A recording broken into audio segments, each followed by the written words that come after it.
जय श्री कृष्ण। युधिष्ठिर ने पूछा, भगवन, आपने माघ मास के कृष्ण पक्ष की षटतिला एकादशी का वर्णन किया। अब कृपा करके यह बताइए कि शुक्ल पक्ष में कौन सी एकादशी होती है, उसकी विधि क्या है तथा उसमें किस देवता का पूजन किया जाता है। भगवान श्री कृष्ण जी बोले, राजेंद्र, बतलाता हूँ, सुनो। माघ मास के शुक्ल पक्ष में जो एकादशी होती है उसका नाम जया है। वह सब पापों को हरने वाली उत्तम तिथि है। पवित्र होने के साथ ही पापों का नाश करने वाली है तथा मनुष्य को भोग और मोक्ष प्रदान करती है। इतना ही नहीं, यह एकादशी ब्रह्म हत्या जैसे पाप तथा पिशाचत्व का भी विनाश करने वाली है।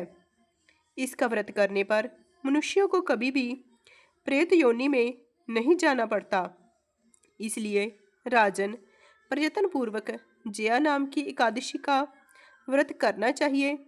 एक समय की बात है, स्वर्गलोक में देवराज इंद्र राज्य करते थे। देवगण पारिजात वृक्षों से भरे हुए नंदनवन में अप्सराओं के साथ विहार कर रहे थे। 50 करोड़ गंधर्वों के नायक देवराज इंद्र ने स्वेच्छा अनुसार वन में विहार करते हुए बड़े हर्ष के साथ नृत्य का आयोजन किया। उसमें गंधर्व गान कर रहे थे, जिनमें पुष्पदंत, चित्रसेन तथा उसका पुत्र, ये तीन प्रधान थे। चित्रसेन की स्त्री का नाम मालिनी था। मालिनी से एक कन्या उत्पन्न हुई थी जो पुष्पवंती के नाम से विख्यात थी। पुष्पदंत गंधर्व के एक पुत्र था जिसको लोग माल्यवान कहते थे। माल्यवान पुष्पवंती के रूप पर अत्यंत मोहित था। ये दोनों भी इंद्र के संतोषार्थ नृत्य करने के लिए आए थे। इन दोनों का गान हो रहा था। इनके साथ अप्सराएं भी थी।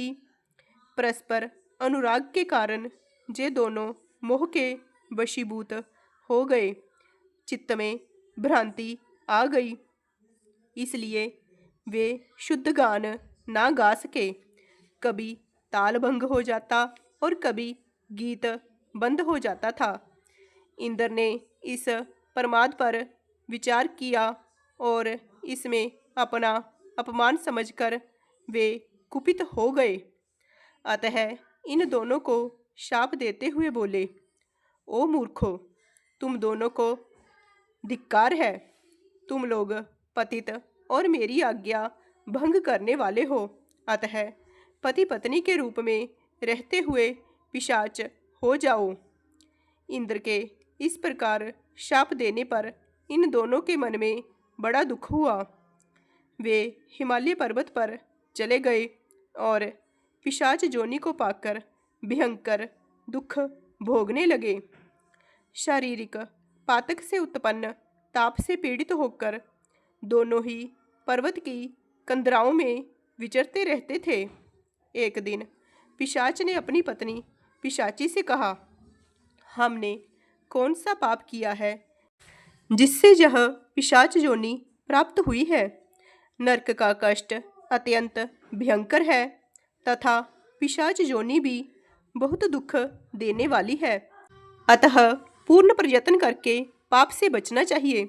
इस प्रकार चिंता मग्न होकर वे दोनों दुख के कारण सूखते जा रहे थे।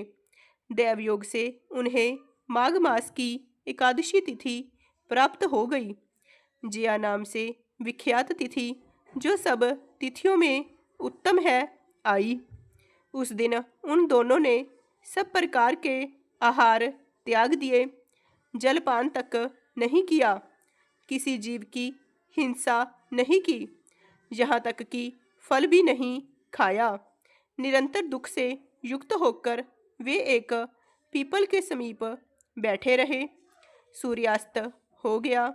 उनके प्राण लेने वाली भयंकर रात उपस्थित हुई।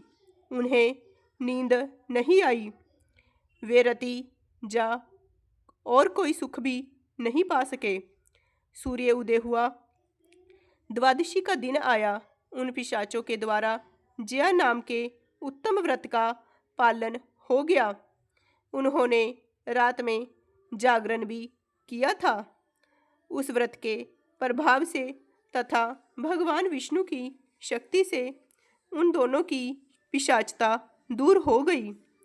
पुष्पवंती और माल्यवान अपने पूर्व रूप में आ गए। उनके हृदय में वही पुराना स्नेह उमड़ रहा था। उनके शरीर पर पहले के ही जैसे अलंकार शोभा पा रहे थे। वे दोनों मनोहर रूप धारण करके विमान पर बैठे और स्वर्गलोक में चले गए। वहां देवराज इंद्र के सामने जाकर दोनों ने बड़ी प्रसन्नता के साथ उन्हें प्रणाम किया। उन्हें इस रूप में उपस्थित देखकर इंद्र को बड़ा विस्मय हुआ। उन्होंने पूछा, बताओ किस पुण्य के प्रभाव से तुम दोनों का पिशाचत्व दूर हुआ है? तुम मेरे शाप को प्राप्त हो चुके थे, फिर किस देवता ने तुम्हें उससे छुटकारा दिलाया है?